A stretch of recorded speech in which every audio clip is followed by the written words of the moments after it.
दहेज से घर नहीं भरता। रीमा अपने माता पिता की इकलौती संतान थी। वो इसी साल MBBS MS की पढ़ाई पूरी करके डॉक्टर बनी थी। उसकी माँ मीरा जी और पिता मदन जी चाहते थे कि उनकी बेटी अब शादी कर ले। मदन जी ने रीमा से पूछा भी, अगर कोई पसंद हो तो वो बता दे।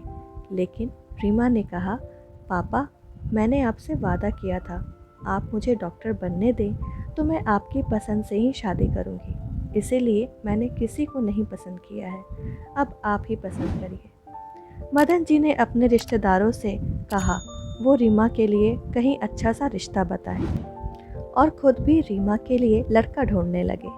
मदन जी मध्यम वर्गीय थे, इसीलिए उन्होंने एक रिश्ता भी उसी कैटेगरी में खोजा। कुछ दिनों बाद रीमा को देखने के लिए लड़के वाले आए। लड़के के साथ उसकी माँ, पिताजी, बहन और उसके जीजाजी थे। समीर अपने माता पिता का इकलौता बेटा था। उसके घर वाले उसको डॉक्टर बनाए थे, इसीलिए वो चाहते थे हमको अच्छा खासा दहेज मिले। समीर भी एक डॉक्टर था, पर उसे भी दहेज का लालच था। उसकी सोच रीमा से बिल्कुल अलग थी। जहाँ रीमा आज के ज़माने को अपना रही थी, वही समीर रूढ़िवादी था और दहेज को अपना हक समझता था। दोनों परिवारों से कुछ औपचारिकता बातें हुई और समीर और रीमा को एक कमरे में बात करने के लिए भेज दिया गया। समीर और रीमा ने एक दूसरे से बातें करने लगे। रीमा ने कहा, देखिए, मैं भी डॉक्टर हूँ और आप भी। जितना आपके घर वालों ने आपकी पढ़ाई लिखाई का खर्चा किया है, उतना ही मेरे घर वालों ने। फिर दहेज की तो कोई बात ही नहीं होनी चाहिए। रही बात शादी के खर्चे की, तो आप भी आज के ज़माने के हैं और हम भी, तो दोनों परिवार मिलकर उठा लेंगे। आप भी अपने माता पिता के अकेले हैं और मैं भी, तो जैसे मैं आपके परिवार को अपनाऊंगी वैसे ही आप मेरे परिवार को। इतना सुनते ही समीर भड़क गया और बोला, मेरे माँ पापा ने मुझे इसीलिए डॉक्टर नहीं बनाया कि मैं सड़क छाप लड़की से शादी कर लूँ। इतना खर्चा किया है उन्होंने मेरी पढ़ाई पर, इतना भी ना मिले तो फिर बेकार है शादी करना। मैं तुमसे शादी नहीं करूँगा। रीमा ने कहा, शुक्रिया आपका समीर जी। अच्छा हुआ आपकी असलियत अभी ही सामने आ गई, वरना बाद में मेरा क्या होता। रही बात डॉक्टर की, तो ये मत भूलिए कि मैं भी डॉक्टर हूँ और मेरी पढ़ाई पर भी उतना ही खर्चा लग रहा है। मिस्टर समीर, आप क्या तोड़ेंगे इस शादी को?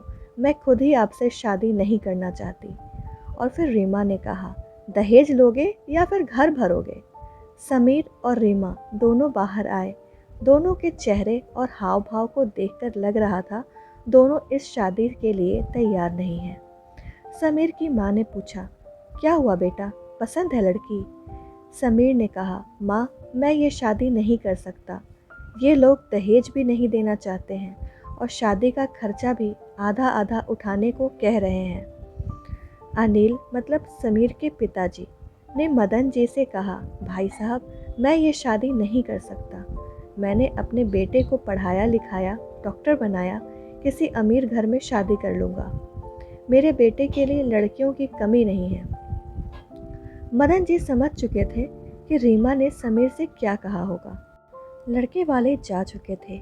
रीमा भी अपने मन की बात कहकर खुश थी। वहीं पर मदन जी अपनी परवरिश पर फूले नहीं समा रहे थे। आज मैं अपनी बेटी पर गर्व कर रहा था, अपनी बेटी के फैसले पर गर्व हो रहा था। कुछ ही दिनों बाद रीमा की शादी उसके साथी डॉक्टर जतिन से धूमधाम से हुई। जतिन भी इकलौता बेटा था। उसने रीमा की सभी शर्तें मान ली और साथ में रीमा से वादा भी लिया कि तुम जैसे अपने परिवार का ध्यान रखती हो, वैसे ही मेरे परिवार का ध्यान रखोगी। जितना इज्जत अपने माँ पापा को देती हो, उतना ही मेरे परिवार को दोगी। इसने भी अपनी सहमति जता दी। जतिन के माँ पापा फूले नहीं समा रहे थे चांद जैसी बहू के रूप में बेटी पाकर। वहीं पर मदन जी और मीरा जी भी प्रफुल्लित हो रहे थे, हीरे जैसा दामाद के रूप में बेटा पाकर। दोस्तों, हमारे समाज में दहेज प्रथा एक कानूनन अपराध है, फिर भी लोग दहेज से लेने से नहीं चूकते। दहेज पर अपना हक समझते हैं। इसकी वजह से कितने घर बर्बाद हो गए, कितनी शादियां विफल हो गईं, कितनी बेटियां जलाई गईं, कितने माँ बाप बिक गए और वहीं पर कितने माँ बाप सदमा बर्दाश्त न कर सके और दुनिया ही छोड़कर चले गए। दोस्तों, ये छोटी सी कहानी आप लोगों को कैसी लगी कमेंट करके हमें ज़रूर बताएं। पसंद आई हो तो वीडियो को लाइक, शेयर और चैनल को सब्सक्राइब करना ना भूलें। पूरा वीडियो देखने के लिए आपका बहुत बहुत धन्यवाद।